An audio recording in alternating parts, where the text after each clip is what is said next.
All right, Shadow Man heading north on the Tom O'Leary along Ward Road. Got some old snow tracks over there, and this will be the 5th day of skiing tracks.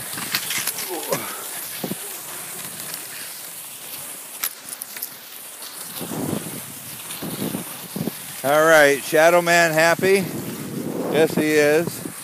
As we kind of cruise down the hill here, in the there's our house up that way, and then the proper skiing attire you see is short pants, as we are above freezing, and still plenty of snow, much to the chagrin of many people.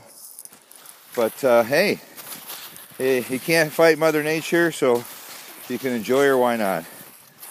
So come on out and grab your skis. The trail is open.